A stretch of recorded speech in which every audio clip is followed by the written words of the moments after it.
Welcome back to another adventure. Today we're going to refinish this tabletop. This is a gaming table that I bought about 5-6 years ago from a scratch and dent warehouse. And it definitely had some scratch and dents on the top. But we've used it and abused it. And it's time. The boss wants it refinished. She's tired of looking at all the scratches and the dents. So we're going to sand this thing down and pour it with epoxy. So follow along. You'll see how I do it. First step here is to clean it up, get all the grease and grime off of it. Like I said, it's been used and abused, so don't want to gum up our sandpaper. So I use a lemon cleaner that I buy at I believe Sam's. It's from Echo Labs. It is the absolute best cleaner I have ever found, and it's super cheap. It comes in a concentrated form. You buy a gallon for around $10, and a couple ounces in that quart of water. Is just a phenomenal cleaner for everything around the house, and it's super, super, super cheap. So now it's on to sanding. I know how much everyone on YouTube loves to watch sanding, and every woodworker just loves it. I actually enjoy it. It's peaceful, it's easy work, but we're going to take this thing down. In the beginning, I thought maybe I could just sand out the scratches on the top and leave that dark color on the sides. And as you'll see, that didn't happen, and we had to go to plan B. So we'll do some sanding, and I'll bring you back when it's done. And here it is, all sanded out. As you can see, all the finish is gone. So what do we do at this point? Well, I talked to the boss, and she was concerned, as I was, that trying to finish that outside in a dark stain, it wouldn't match the table. And we really didn't care for just the natural wood. So we decided to stain it with some antique white stain, just to get the grain to pop a little bit better. We're only doing the tabletop at this point, but I have a feeling that down the road she's going to want the whole table stripped down and stained with the white. So here I've masked off the chessboard in the center, and we're going to stain that outer section with that antique white.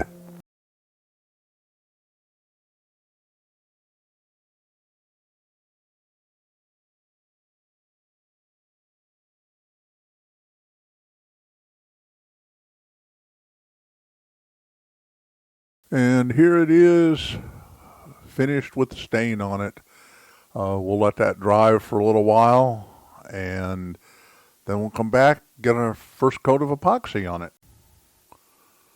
I've removed the masking tape, and we're ready to pour the seal coat of epoxy. I don't use the expensive brands of epoxy. I've found that they're no better. They're just way more expensive. So I use an epoxy called B resin that I get off of Amazon. It's inexpensive, and the specs are just as good as the expensive brands, and quite honestly, I think it pours better. This is a seal coat that we're going to put on. Now, if you watched my video about doing chessboard, you know we can seal it with shellac.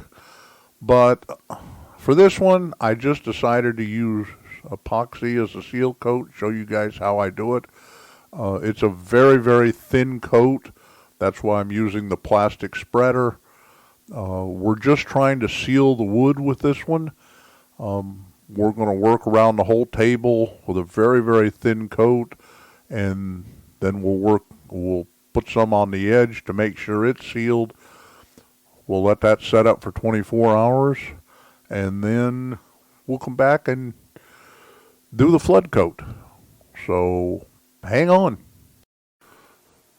This is 24 hours later.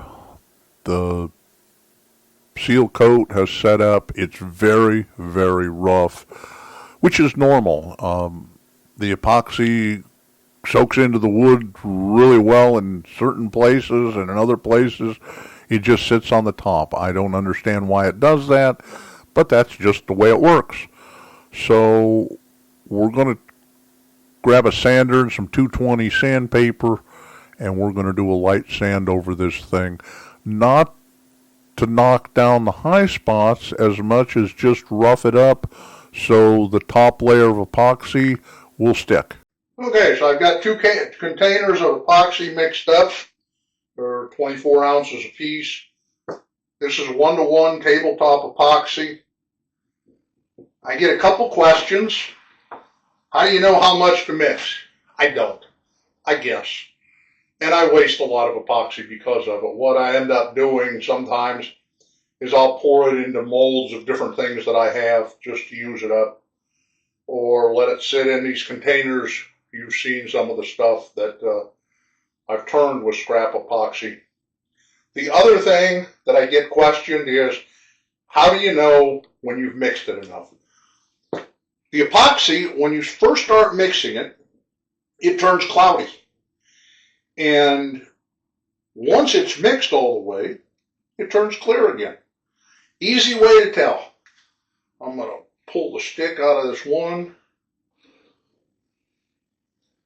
Get it out of the way. And we're going to start pouring epoxy. We'll start with this one.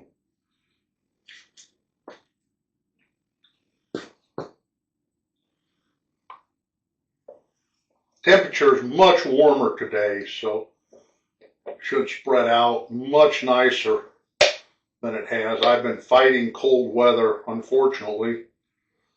I don't have a heated shop, and my finishing room in the basement is just that. It's a basement, it's not heated. So we fight that too.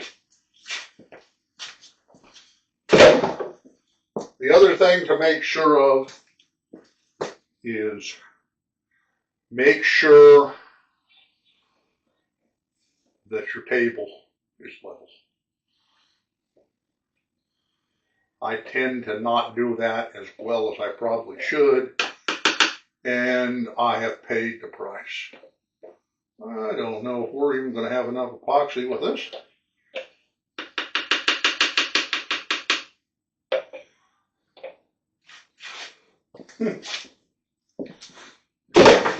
And don't reuse containers.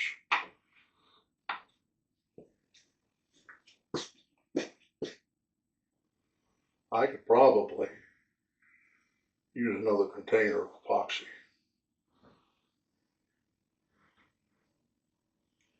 But I'm cheap, what can I say? So I won't.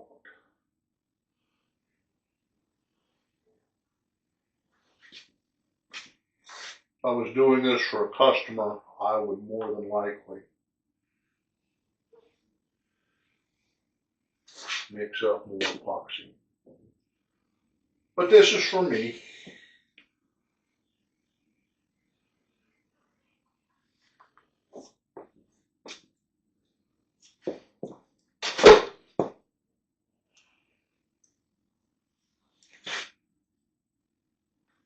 Also, if you notice, I like to use my fingers. I have the scrapers, I'll use them, especially for the seal coats. But when it comes to the final coat, like this, I like to use my fingers. And there it is, guys. We're going to let that thing sit.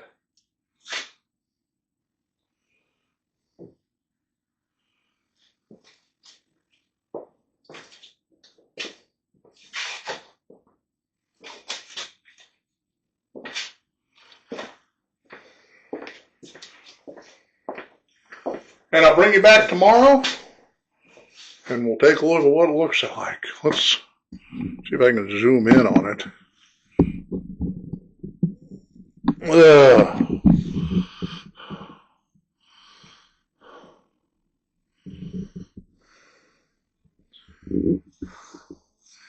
There's a good shot of it with the final pour. So 24 hours later, here's the finished product. It turned out fabulous. The stain, very light, works well. I'm going to take it back in the kitchen, put the legs back on it, and we'll have a table.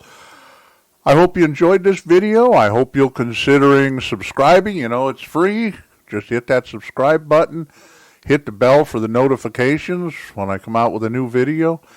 And you guys have a great week.